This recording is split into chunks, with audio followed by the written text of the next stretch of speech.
लीजिए सुनिए मुंशी प्रेमचंद के लिखे कथा संग्रह मानसरोवर 4 की कहानी सवा सेर गेहूं, मेरी यानी समीर गोस्वामी की आवाज में। किसी गांव में शंकर नाम का एक कुर्मी किसान रहता था। सीधा सादा गरीब आदमी था। अपने काम से काम, न किसी के लेने में न देने में। छक्का पंजा न जानता था। छल प्रपंच की उसे छूत भी न लगी थी। ठगे जाने की चिंता न थी। ठग विद्या न जानता था। भोजन मिला खा लिया, ना मिला चबेने पर काट दी। चबेना भी न मिला तो पानी पी लिया और राम का नाम लेकर सो रहा। किंतु जब कोई अतिथि द्वार पर आ जाता तो उसे इस निवृत्ति मार्ग का त्याग करना पड़ता था। विशेषकर जब साधु महात्मा पदार्पण करते थे तो उसे अनिवार्यतः सांसारिकता की शरण लेनी पड़ती थी। खुद भूखा सो सकता था, पर साधु को कैसे भूखा सुलाता। भगवान के भक्त ठहरे। एक दिन संध्या समय एक महात्मा ने आकर उसके द्वार पर डेरा जमाया। तेजस्वी मूर्ति थी, पीतांबर गले में, जटा सिर पर, पीतल का कमंडल हाथ में, खड़ाऊ पैर में, ऐनक आंखों पर। संपूर्ण वेश उन महात्माओं का सा था जो रईसों के प्रासादों में तपस्या, हवा गाड़ियों पर देवस्थानों की परिक्रमा और योग सिद्धि प्राप्त करने के लिए रुचिकर भोजन करते हैं। घर में जौ का आटा था, वो उन्हें कैसे खिलाता। प्राचीन काल में जौ का चाहे जो कुछ महत्व रहा हो, पर वर्तमान युग में जौ का भोजन सिद्ध पुरुषों के लिए दुष्पाच्य होता है। बड़ी चिंता हुई, महात्मा जी को क्या खिलाऊं। आखिर निश्चय किया कि कहीं से गेहूं का आटा उधार लाऊं, पर गांव भर में गेहूं का आटा न मिला। गांव में सब मनुष्य ही मनुष्य थे, देवता एक भी न था। अतएव देवताओं का खाद्य पदार्थ कैसे मिलता। सौभाग्य से गांव के विप्र महाराज के यहां थोड़े से मिल गए। उनसे सवा सेर गेहूं उधार लिया और स्त्री से कहा कि पीस दे। महात्मा ने भोजन किया, लंबी तान कर सोए। प्रातःकाल आशीर्वाद देकर अपनी राह ली। विप्र महाराज साल में 2 बार खलिहानी लिया करते थे। शंकर ने दिल में कहा, सवा सेर गेहूं इन्हें क्या लौटाऊं, पसेरी के बदले कुछ ज्यादा खलिहानी दे दूंगा। ये भी समझ जाएंगे, मैं भी समझ जाऊंगा। चैत में जब विप्र जी पहुंचे तो उन्हें 1.5 पसेरी के लगभग गेहूं दे दिया और अपने को उऋण समझकर उसकी कोई चर्चा न की। विप्र जी ने फिर कभी न मांगा। सरल शंकर को क्या मालूम था कि ये सवा सेर गेहूं चुकाने के लिए मुझे दूसरा जन्म लेना पड़ेगा। 7 साल गुजर गए। विप्र जी विप्र से महाजन हुए।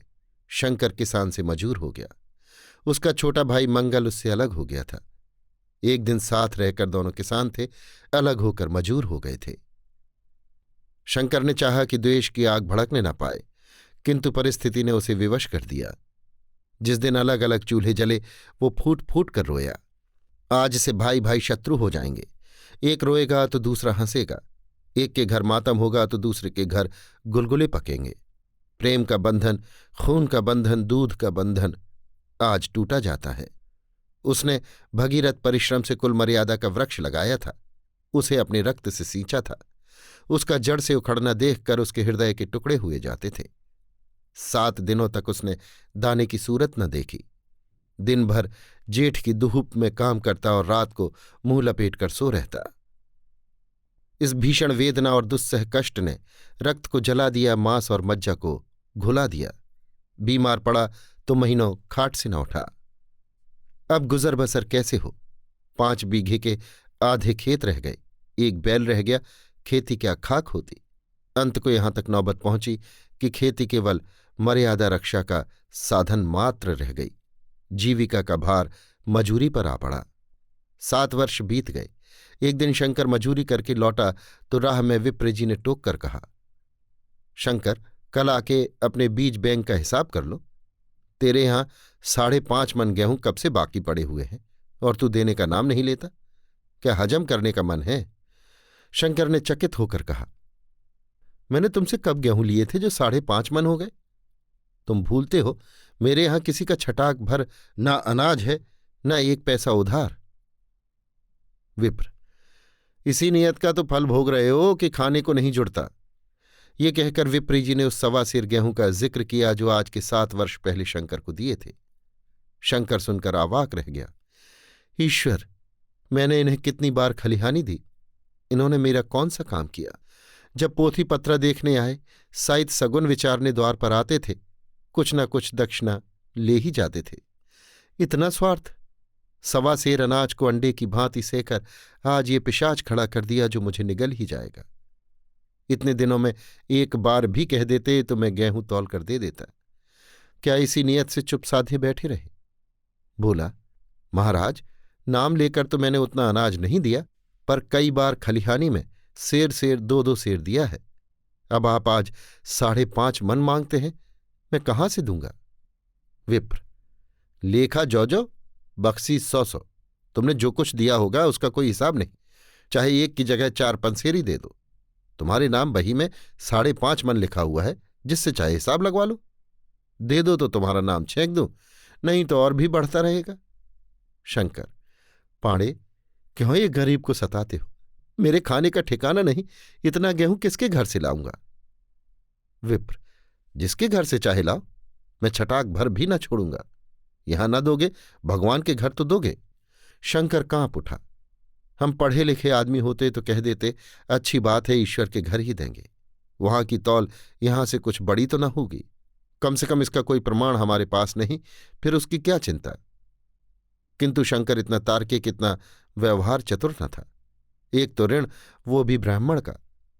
बही में नाम रह गया तो सीधे नरक में जाऊंगा। इस ख्याल ही से उसे रोमांच हो आया। बोला, महाराज, तुम्हारा जितना होगा यहीं दूंगा। ईश्वर के यहां क्यों दूं? इस जन्म में तो ठोकर खा ही रहा हूं, उस जन्म के लिए क्यों कांटे बोऊं? मगर ये कोई न्याय नहीं है। तुमने राई का पर्वत बना दिया। ब्राह्मण होके तुम्हें ऐसा नहीं करना चाहिए था। उसी घड़ी तगादा करके ले लिया होता तो आज मेरे सिर पर इतना बड़ा बोझ क्यों पड़ता? मैं तो दे दूंगा, लेकिन तुम्हें भगवान के यहां जवाब देना पड़ेगा। विप्र, वहां का डर तुम्हें होगा, मुझे क्यों होने लगा? वहां तो सब अपने ही भाई बंधु हैं। ऋषि मुनि सब तो ब्राह्मण ही हैं, देवता ब्राह्मण हैं। जो कुछ बने बिगड़ेगी संभाल लेंगे। तो कब देते हो? शंकर, मेरे पास रखा तो है नहीं, किसी से मांग जांच कर लाऊंगा तभी न दूंगा। विप्र, मैं ये न मानूंगा। 7 साल हो गए, अब एक दिन का भी मुलाहिजा न करूंगा। गेहूं नहीं दे सकते तो दस्तावेज लिख दो। शंकर, मुझे तो देना है, चाहे गेहूं लो चाहे दस्तावेज लिखवाओ। किस हिसाब से दाम रखोगे? विप्र, बाजार भाव 5 सेर का है, तो मैं 5.25 सेर का काट दूंगा। शंकर, जब दे ही रहा हूं तो बाजार भाव काटूंगा। पाव भर छुड़ाकर क्यों दोषी बनूं? हिसाब लगाया गया तो गेहूं के दाम 60 रुपये हुए। 60 रुपये का दस्तावेज लिखा गया। 3 रुपये सैकड़े सूद। साल भर में न देने पर सूद का दर 2.5 रुपये सैकड़े। 2 रुपये का स्टाम्प, 1 रुपये दस्तावेज की तहरीर शंकर को ऊपर से देनी पड़ी। गांव भर ने विप्र जी की निंदा की, लेकिन मुंह पर नहीं। महाराज से सभी का काम पड़ता है, उसके मुंह कौन आए? शंकर ने साल भर तक कठिन तपस्या की। मियाद के पहले रुपये अदा करने का उसने व्रत सा कर लिया। दोपहर को पहले भी चूल्हा न जलता था, चबेने पर बसर होती थी। अब वो भी बद हुआ। केवल लड़के के लिए रात को रोटियां रख दी जाती। पैसे रोज का तंबाकू पी जाता था। यही एक व्यसन था जिसका वो कभी न त्याग कर सका था। अब वो व्यसन भी इस कठिन व्रत की भेंट हो गया। उसने चिलम पटक दी, हुक्का तोड़ दिया और तंबाकू की हांडी चूर चूर कर डाली। कपड़े पहले भी त्याग की चरम सीमा तक पहुंच चुके थे। अब वो प्रकृति की न्यूनतम रेखाओं में आबद्ध हो गए। शिशिर की अस्थि बेधक शीत को उसने आग ताप कर काट दिया। इस ध्रुव संकल्प का फल आशा से बढ़कर निकला। साल के अंत में उसके पास 60 रुपये जमा हो गए। उसने समझा, पंडित जी को इतने रुपए दे दूंगा और कहूंगा, महाराज, बाकी रुपए भी जल्द ही आपके सामने हाजिर करूंगा। 15 रुपये की तो और बात है, क्या पंडित जी इतना भी न मानेंगे? उसने रुपए निकाल लिए और ले जाकर पंडित जी के चरण कमलों पर अर्पण कर दिए। पंडित जी ने विस्मित होकर पूछा, किसी से उधार लिए क्या? शंकर, नहीं महाराज, आपके असीस से आपकी मजूरी अच्छी मिली। विप्र, लेकिन ये तो 60 रुपये ही हैं।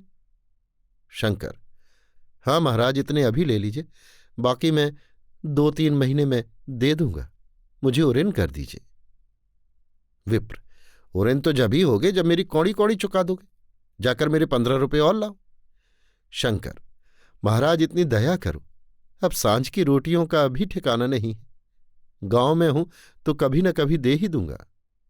विप्र, मैं ये रोग नहीं पालता, ना बहुत बातें करनी जानता हूं। अगर मेरे पूरे रुपए न मिलेंगे तो आज से 3.5 रुपये सैकड़े का ब्याज लगेगा। अपने रुपए चाहे अपने घर में रखो, चाहे मेरे यहां छोड़ जाओ। शंकर, अच्छा, जितना लाया हूं उतना रख लीजिए। मैं जाता हूं, कहीं से 15 रुपये और लाने की फिक्र करता हूं। शंकर ने सारा गांव छान मारा, मगर किसी ने रुपए न दिए। इसलिए नहीं कि उसका विश्वास न था या किसी के पास रुपए न थे, बल्कि इसलिए कि पंडित जी के शिकार को छेड़ने की किसी की हिम्मत न थी। क्रिया के पश्चात प्रतिक्रिया नैसर्गिक नियम है। शंकर साल भर तक तपस्या करने पर भी जब ऋण से मुक्त होने में सफल न हो सका तो उसका संयम निराशा के रूप में परिणत हो गया। उसने समझ लिया कि जब इतना कष्ट सहने पर भी साल भर में 60 रुपये से अधिक न जमा कर सका, तो अब और कौन सा उपाय है जिसके द्वारा इसके दूने जमा हों। जब सिर पर ऋण का बोझ ही लदना है तो क्या मन भर का और क्या सवा मन का। उसका उत्साह क्षीण हो गया, मेहनत से घृणा हो गई। आशा उत्साह की जननी है, आशा में तेज है, बल है, जीवन है। आशा ही संसार की संचालक शक्ति है। शंकर आशाहीन होकर उदासीन हो गया। वो जरूरतें जिनको उसने साल भर तक टाल रखा था, अब द्वार खड़ी होने वाली भिखारणी न थी, बल्कि छाती पर सवार होने वाली पिशाचनियां थी, जो अपनी भेंट लिए बिना जान नहीं छोड़ती। कपड़ों में चकत्तियों के लगने की भी एक सीमा होती है। अब शंकर को चिट्ठा मिलता तो वो रुपए जमा न करता। कभी कपड़े लाता, कभी खाने की कोई वस्तु। जहां पहले तमाकू ही पिया करता था, वहां अब गांजे और चरस का चस्का भी लगा। उसे अब रुपए अदा करने की कोई चिंता न थी, मानो उसके ऊपर किसी का एक पैसा भी नहीं आता। पहले जूड़ी चढ़ी होती थी, पर वो काम करने अवश्य जाता था। अब काम पर न जाने के लिए बहाना खोजा करता। इस भांति 3 वर्ष निकल गए। विप्र जी महाराज ने एक बार भी तकाजा न किया। वो चतुर शिकारी की भांति अचूक निशाना लगाना चाहते थे। पहले से शिकार को चौंकाना उनकी नीति के विरुद्ध था। एक दिन पंडित जी ने शंकर को बुलाकर हिसाब दिखाया।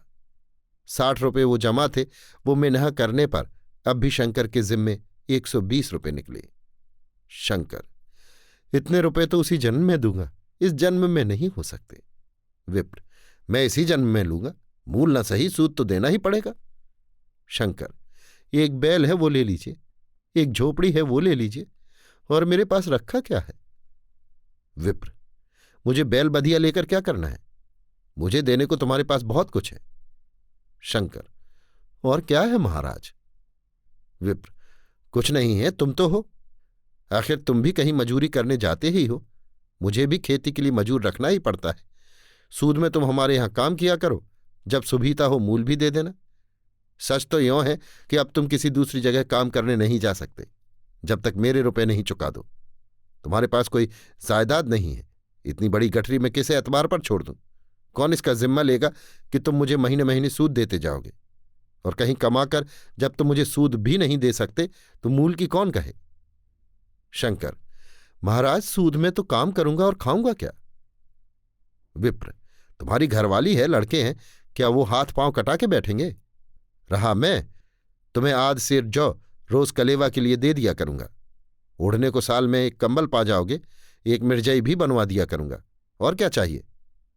ये सच है कि और लोग तुम्हें 1.5 रुपये रोज देते हैं, लेकिन मुझे ऐसी गरज नहीं है। मैं तो तुम्हें अपने रुपए भराने के लिए रखता हूं।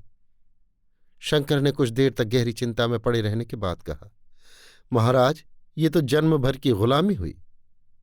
विप्र, गुलामी समझो चाहे मजदूरी समझो, मैं अपने रुपए भराए बिना तुमको कभी न छोड़ूंगा। तुम भागोगे तो तुम्हारा लड़का भरेगा।